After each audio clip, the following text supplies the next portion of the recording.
जय श्री हरि। लीलाधारी भगवान कृष्ण की लीला अद्भुत है। एक बार तो श्री राधा जी की प्रेम परीक्षा लेने के लिए नारी बन उनके महल में पहुंच गए। एल शाम को श्री राधा जी अपने राज मंदिर के उपवन में सखियों संग टहल रही थीं। तभी बागीचे के द्वार के पास मणिमंडप में एक अनजान पर बेहद सुंदर युवती को खड़े देखा। वह बेहद सुंदर थी। उसके चेहरे की चमक देख श्री राधा की सभी सहेलियां अचरज से भर गईं। श्री राधा ने गले लगाकर स्वागत किया और पूछा, सुंदरी, सखी तुम कौन हो, कहाँ रहती हो और यहाँ कैसे आना हुआ? श्री राधा ने कहा, तुम्हारा रूप तो दिव्य है। तुम्हारे शरीर की आकृति मेरे प्रियतम श्री कृष्ण जैसी है। तुम तो मेरे ही यहाँ रह जाओ। मैं तुम्हारा वैसे ही ख्याल रखूंगी जैसे भौजाई अपनी ननद का रखती है। यह सुनकर युवती ने कहा, मेरा घर गोकुल के नंदनगर में नंद भवन के उत्तर में थोड़ी ही दूरी पर है। मेरा नाम गोपा देवी है। मैंने ललिता सखी से तुम्हारे रूप गुण के बारे में बहुत सुन रखा था, इसलिए तुम्हें देखने के लोभ से चली आई। थोड़ी ही देर में गोप देवी श्री राधा और बाकी सखियों से साथ घुल मिलकर गेंद खेलने और गीत गाने के बाद बोली, मैं दूर रहती हूँ, रास्ते में रात न हो जाए, इसलिए मैं अब जाती हूँ। उसके जाने की बात सुन श्री राधा की आंख से आंसू बहने लगे। वह पसीने पसीने हो वहीं बैठ गई। सखियों ने तत्काल पंखा झलना शुरू किया और चंदन के फूलों का इत्र छिटकने लगी। ये देख गोप देवी बोली, सखी राधा, मुझे जाना ही होगा, पर तुम चिंता मत करो, सुबह मैं फिर आ जाऊंगी। अगर ऐसा न हो तो मुझे गाय, गोरस और भाई की सौगंध है। यह कह वह सुंदरी चली गई। सुबह थोड़ी देर से गोपा देवी श्री राधा जी के घर फिर आई तो वह उसे भीतर ले गई और कहा, मैं तुम्हारे लिए रात भर दुखी रही। अब तुम्हारे आने से जो खुशी हो रही है उसकी तो पूछो नहीं।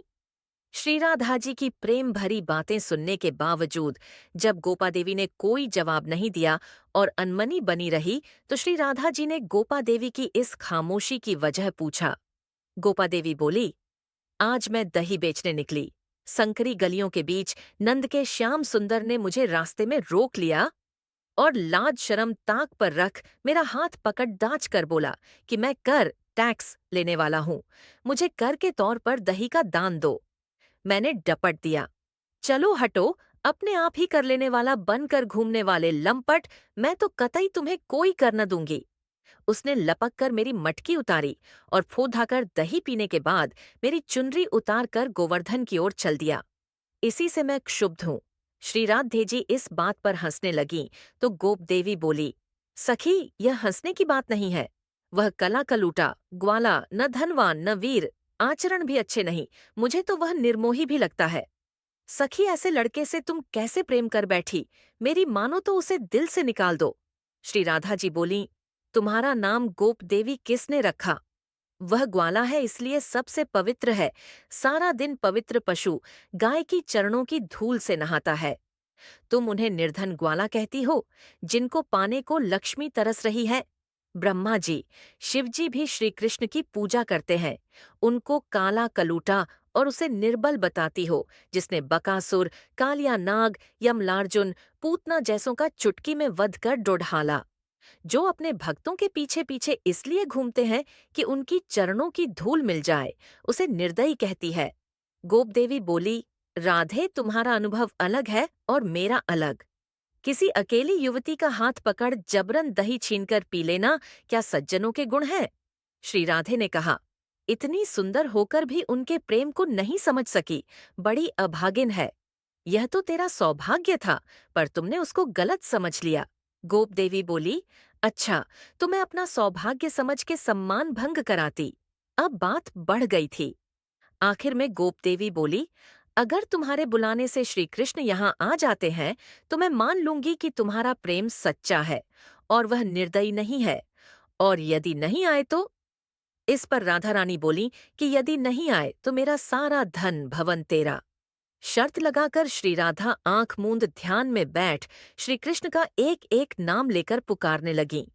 जैसे जैसे श्री राधा का ध्यान और दिल से की जाने वाली पुकार बढ़ रही थी, सामने बैठी गोप देवी का शरीर कांपता जा रहा था।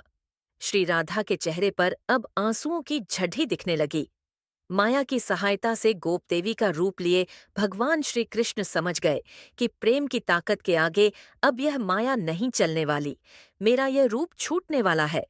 वे रूप बदलकर श्री राधे राधे कहते प्रकट हो गए और बोले, राधा रानी आपने बुलाया, मैं भागता चला आ गया। श्री राधा जी चारों ओर देखने लगीं तो श्री कृष्ण ने पूछा, अब किसको देख रही हैं? वे बोली, गोप देवी को बुलाओ, वह कहाँ गई? श्री कृष्ण बोले, जब मैं आ रहा था तो कोई जा रही थी, कौन थी? राधा रानी ने उन्हें सारी बातें बतानी शुरू की और श्री कृष्ण सुनने चले गए।